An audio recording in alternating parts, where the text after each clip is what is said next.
इस वीडियो में मैं जनरली बात करना चाहूँगा कि ब्लॉगिंग या ब्लॉग्स क्या होते हैं और ये किस किस तरह से आप यूज़ कर सकते हैं।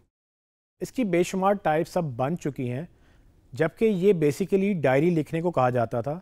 एक वक्त था जब लोग अपनी डायरी हाथ से लिखते थे और उसको लॉग बोलते थे। वो एक डेली लॉग होता था, लोग डेली अपनी एक्टिविटीज़ उस पर या अपने थाट्स उस पर लिखते थे। फिर जब से डिजिटल आया, लोगों ने डिजिटल पे अपने थाट्स लिखना शुरू कर दिए और उसका नाम पड़ गया ब्लॉग।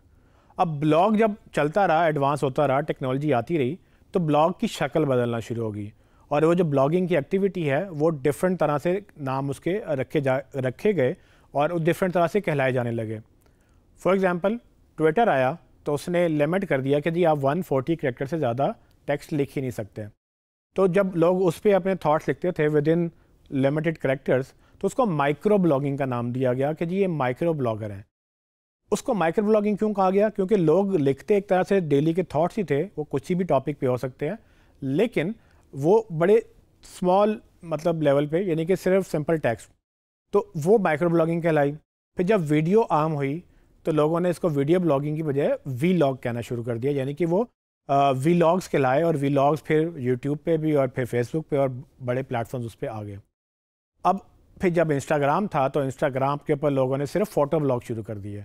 ठीक है, वो भी एक शक्ल थी, क्योंकि वो डेली एक लॉग तो क्रिएट कर ही रहे हैं, उसके अंदर थोड़े से थॉट्स लिखते हैं, अपनी एक तस्वीर खींचते हैं और एक फ़ोटो ब्लॉग का कॉन्सेप्ट शुरू हो गया, जो कि मोस्टली टूरिज़्म या दूसरी जो है वो फिज़िकल या एक्चुअल विजुअल एक्टिविटीज़ में बड़ा पॉपुलर होना शुरू हो गया।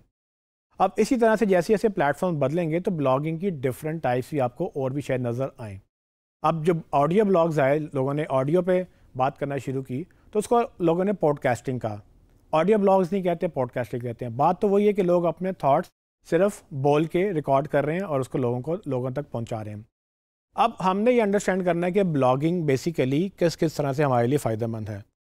अक्सर लोग तो इसको ब्लॉग बिज़नेस के लिए यूज़ करते हैं। अगर तो आप बिज़नेस में अपना कुछ प्रोडक्ट बेच रहे हैं तो ब्लॉगिंग एक आसान तरीका है कंटेंट क्रिएट करने का, लोगों को इनवाइट करने का, लोगों को एजुकेट करने का, लोगों को इंटरेस्टेड रखने का अपने बिज़नेस के अंदर। लेकिन ज़रूरी नहीं कि सिर्फ ब्लॉग्स बिज़नेस के लिए ही यूज़ होते हैं। अक्सर आपने सुना होगा कि ब्लॉगिंग से पैसे बनते हैं, एडसेंस का नाम भी सुना होगा। तो ये ब्लॉगिंग जो है बेसिकली, अगर आप शौकिया करना चाहते हैं तो आप हॉबी ब्लॉग्स भी चला सकते हैं। यानी कि आपका कोई शौक़ है, आप गाड़ियों के शौक़ रखते हैं, आप किसी इलेक्ट्रॉनिक्स के शौक़ रखते हैं, तो आप उसकी बेस पर भी आप ब्लॉग्स क्रिएट कर सकते हैं।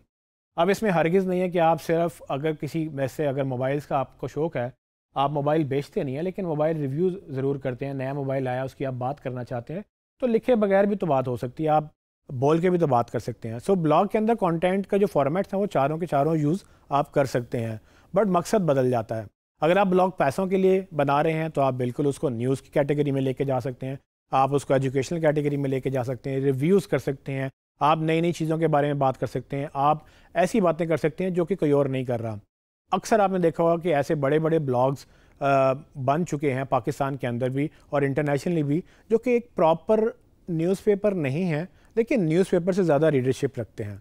पाकिस्तान में ऐसे बेशुमार एग्जांपल्स मौजूद हैं जो कि एक अच्छे अखबार से ज़्यादा पैसे बनाते हैं। यानी कि वो इतना कंटेंट क्रिएट करते हैं, वो हैं तो एक ब्लॉग, वो कोई एक्रीडेटेड न्यूज़पेपर नहीं है, बट वो इतना कंटेंट क्रिएट करते हैं कि वो रेवेन्यू वाइज बाकी जो एक्चुअल न्यूज़पेपर्स हैं या जो टीवी चैनल्स हैं उनसे ज़्यादा पैसे भी बना सकते हैं। सो ब्लॉग्स की बेशुमार कैटेगरीज हैं, मकसद बदल जाता है। अगर आपने अपने बिज़नेस के लिए यूज़ करना है तो आप बिल्कुल उसको बिज़नेस ब्लॉग कह सकते हैं और बिज़नेस के लिए उसको यूज़ कर सकते हैं। अगर आपने एज अ हॉबी यूज़ करना है तो आप उसको हॉबी बेस्ड ब्लॉग कह सकते हैं, उसको यूज़ कर सकते हैं। अगर आपने सिर्फ वीडियो बेस्ड ब्लॉगिंग करनी है तो आप उसको वीलॉग कह सकते हैं। अगर आपने उसको सिर्फ फ़ोटोज़ पे इंस्टाग्राम के ऊपर या दूसरी वेबसाइट के ऊपर सिर्फ फ़ोटो बेस्ड ब्लॉग चलाना है, आप फ़ोटो लॉगिंग उसको कह सकते हैं या फ़ोटो ब्लॉग कह सकते हैं। सो ब्लॉगिंग, चूँकि हमें बार बार अक्सर ये सवाल आता है कि जी ब्लॉगिंग क्या है और मैं इससे पैसे कैसे बनाऊँगा, तो पैसे बनाने के बड़े तरीके हैं। ब्लॉगिंग इन जनरल सिर्फ आपका कंटेंट है जो कि 4 फॉर्मेट्स में है, जिसमें टेक्स्ट, वीडियो, ऑडियो और इमेजेस हैं। अब आप उसको यूटिलाइज़ कैसे करते हैं, किस मकसद के लिए करते हैं, वो डिफरेंट टाइप्स और डिफरेंट कैटेगरीज उसकी बन जाती हैं। आपको पैसे बनाने के लिए कुछ ना कुछ बेचना पड़ेगा। अगर आप अपने बिजनेस के लिए ब्लॉग लिख रहे हैं तो ऑफकोर्स आपकी चीज़ें बिक रही हैं, तो आप पैसे वहाँ से बना रहे हैं। आप अपने ही प्रोडक्ट्स का रिव्यू करते हैं या अपने ही प्रोडक्ट्स के बारे में नई न्यूज़ और नई इन्फॉर्मेशन लोगों को देते हैं, लोग उसको देखते हुए आपके पास आते हैं और आपसे चीज़ खरीद लेते हैं, तो अल्टीमेटली आपका बिजनेस चल रहा है। लेकिन अगर आप सिर्फ शौकिया कर रहे हैं तो यकीनन फिर आपको किसी की प्रोडक्ट की बात करनी होगी, तो उसको अफिलिएट मार्केटिंग भी कहा जाता है, जो कि ऑफ कोर्स इस कोर्स का हिस्सा नहीं है। बट आप अगर पैसे बनाने के तरीके सीखना चाहते हैं तो हमारे दूसरे कोर्सेज में आप उसको देख सकते हैं। सो ब्लॉगिंग से पैसे बनाने के लिए आपको एडसेंस या अफिलिएट मार्केटिंग या मल्टीपल तरीके, आपकी कोई डायरेक्ट स्पॉन्सरशिप्स भी हो सकती हैं, आपकी क्रॉस प्रमोशन भी हो सकती है, और भी बेशुमार तरीके हैं। बट ब्लॉगिंग बिजनेस के लिए भी यूज़ होती है। सो हमने अभी तक जितनी एग्जांपल्स ली थी वो बेसिकली बिजनेस से रिलेटेड थी, लेकिन ये मुनासिब था कि हम आपको ये भी बताते कि ब्लॉगिंग जो है उसके बड़े तरीके हो सकते हैं, बड़े रीजंस हो सकते हैं, और उसमें आप बड़ी मुख्तलिफ टाइप्स या मुख्तलिफ कैटेगरीज में उससे आप और तरह से भी अर्निंग कर सकते हैं। अगर आपको ब्लॉगिंग एज अ कैरियर लेना है तो ऑफ कोर्स आपको लिखना आना चाहिए। अगर आप वीडियो ब्लॉग की बात करते हैं तो ऑफ कोर्स आपको वीडियो बनानी आनी चाहिए, उसको एडिट करना आना चाहिए। अगर आप फोटो ब्लॉग की बात करें तो आपको फ़ोटो खींचनी आनी चाहिए, उसको एडिट करना आना चाहिए।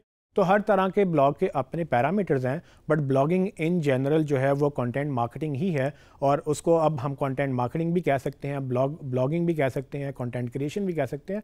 तो इसके नाम बदलते रहते हैं डिपेंडिंग अपॉन कि वो किस तरह की कैटेगरी में या किस तरह के कॉन्टेक्स्ट में यूज़ हो रहा है। जिस तरह से भी यूज़ हो रहा है, blogging is almost same content marketing. आप बिजनेस के लिए यूज़ करें या अपने हॉबी के लिए यूज़ करें।